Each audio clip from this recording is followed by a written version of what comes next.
All right, hi friends. So we are going to be finishing chapter 3, Tiger, Tiger today.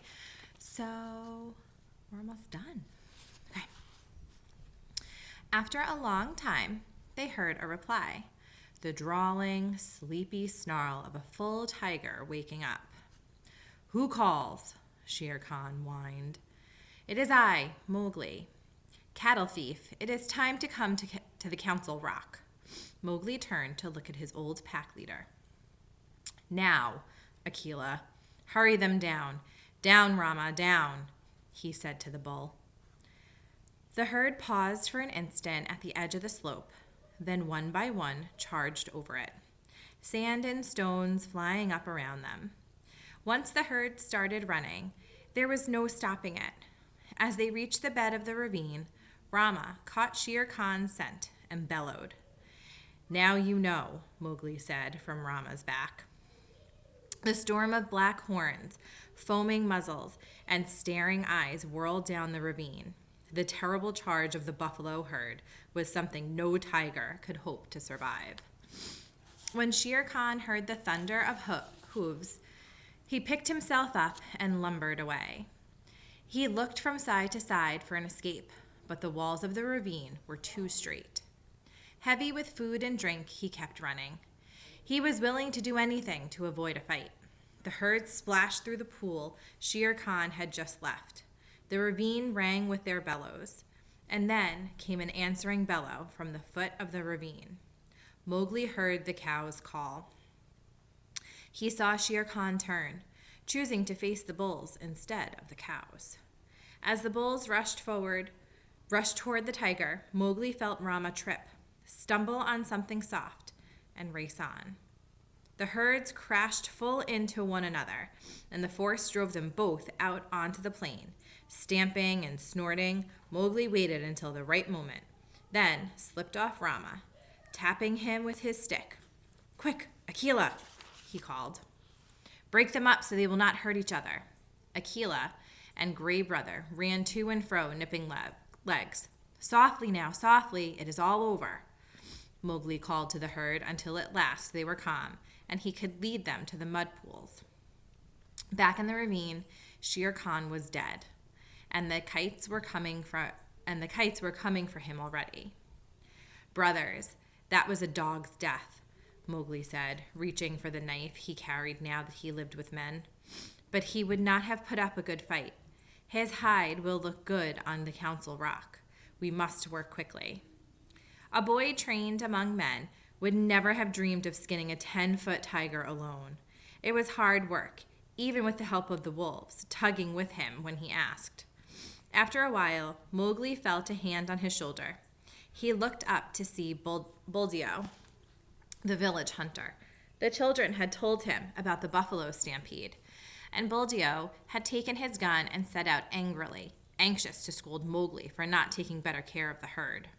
The wolves dropped out of sight as soon as they saw a man coming. What is this foolishness? Buldeo roared. You think you can skin a tiger? He looked more closely at the body of Shere Khan.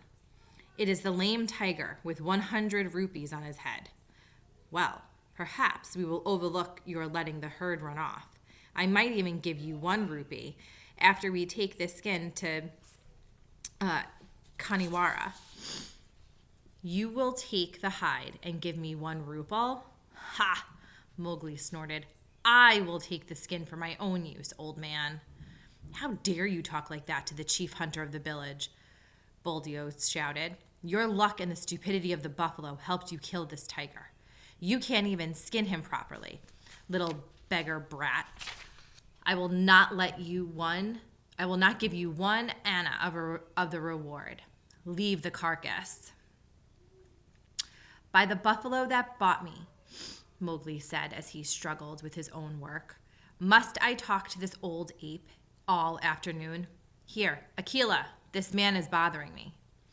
Buldeo, who had stooped by Shere Khan's head, suddenly found himself sprawling on the grass with a gray wolf standing over him. You are right, Buldeo, Mowgli said, gritting his teeth. You will not give me 1 anna of the reward. There is an old war between this lame tiger and me. a very old war, and I have won. If Buldeo had been 10 years younger, he would have taken his chances fighting Aquila, if they had met in the woods. But a wolf in the woods is not the same as a wolf that takes orders from a boy who has private wars with man-eating tigers. Buldeo was sure that this was some sort of sorcery. He lay as still as he could, expecting Mowgli to turn into a tiger at any moment. "Maharaja, great king," Buldeo said at last in a husky whisper. Mowgli chuckled and did not bother to turn his head. "Yes." "I am an old man," Buldeo whispered. I did not know you were anything more than a herd boy. Please, may I rise and go, or will your servant tear me to pieces?" "Go, and peace go with you," Mowgli answered. "But next time, do not meddle with my game."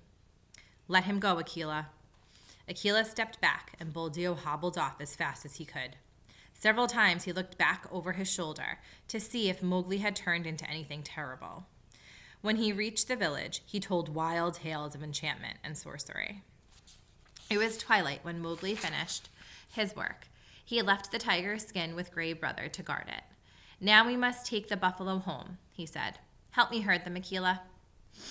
As the herd neared the misty village, Mowgli saw lights. The sound of shouting, banging, and bells filled the air. Half the village waited by the gate. Mowgli thought they were celebrating because he had killed Shere Khan. But as he drew closer, stones whistled past his ears and the villagers shouted, "Wolf Sprat! Sorcerer! Jungle Demon! Go away! Shoot him, Buldeo!" Buldeo's gun went off with a bang, and a young buffalo bellowed in pain. "It's more sorcery," the villagers shouted. "He can turn bullets. Buldeo, that was your buffalo." Mowgli did not understand what was happening. The stones kept flying. "They are like the pack, these new brothers of yours," Akela said, sitting calmly by. "I think they are trying to cast you out." Wolf's cub, go away," the priest shouted and waved a stick. "Again?" Mowgli asked. "Last time it was because I was a man. This time it is because I am a wolf. Let's go, Akela." Suddenly, Mesua ran toward him. "Oh, my son," she cried. "They say you are a sorcerer and you can turn yourself into a beast. I do not believe it, but please go away or they will kill you. I know you have avenged Nethu's death." "Come back, Mesua, or we will throw stones at you too," the villagers shouted. Mowgli started to laugh, but it was cut short by a stone that had hit him in the mouth. "Go back, Mesua. This is only one of the foolish tales they will tell under the tree at dusk. I have paid for your son's life, but go now, quickly. I will send the herd in more swiftly than their stones. Now, once more, Akela," Mowgli cried. The buffalo were anxious to go home. They did not need Akela to convince them. They charged the gate at full speed, scattering the crowd. "Keep count," Mowgli shouted. "I may have stolen one of them. Keep count, for I shall do your herding no more. Farewell, children of men. Be thankful to Mesua. It is for her sake that I will not come with my wolves to hunt you in your streets." Mowgli turned on his heel and walked away with Akela by his side. As he walked, he looked up at the stars and felt happy. "No more sleeping in traps for me," he said. "Come, let's get Shere Khan's skin and go." As the moon rose, the villagers watched Mowgli trot across the plain with 2 wolves at his heels and a bundle on his head. They banged the temple bells and blew conches as loudly as they could. Mesua cried, and Buldeo told the story, embellishing it more and more. In the end, he finished it by saying that Akela had stood up on his hind legs and spoken like a man. The moon was just going down when Mowgli and the 2 wolves came to Mother Wolf's cave. "They have cast me out of the man pack, Mother," Mowgli said, "but I have returned with the hide of Shere Khan to keep my word." Mother Wolf walked out of the cave with her 4 youngest cubs behind her. Her eyes glowed when she saw the tiger's skin. "I told him on the day he shoved his head into our cave that the hunter would become the hunted. Well done, little frog." "Well done, little brother," said a deep voice in the thicket. "We have been lonely in the jungle without you." Bagheera came running and stood by Mowgli's bare feet. Then, together, they climbed up to Council Rock. Mowgli spread the skin on the stone where Akela used to sit and held it fast with bamboo slivers. Akela lay down upon it and called to the council, "Look, look well, O wolves," exactly as he had done when Mowgli was first brought there. Although the pack had been without a leader since Mowgli left, they answered Akela's call. Without a leader, they had been left to hunt on their own.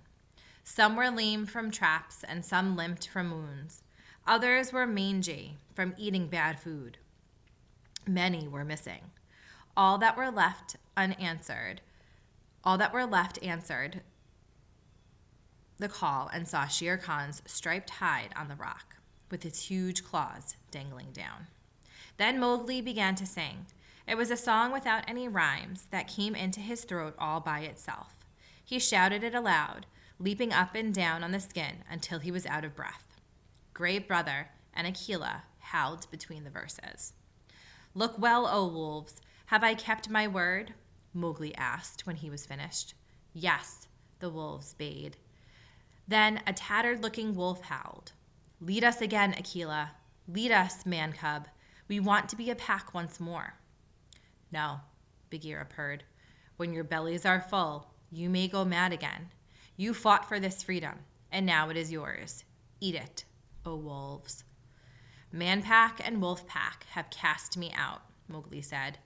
"Now I will hunt alone in the jungle." "We will hunt with you," said the 4 wolves Mowgli had grown up with. From that day on, Mowgli hunted in the jungle. But Mowgli was not always alone. Years later, he became a man and married. But that is a story for grown-ups. And that's the end of chapter 3.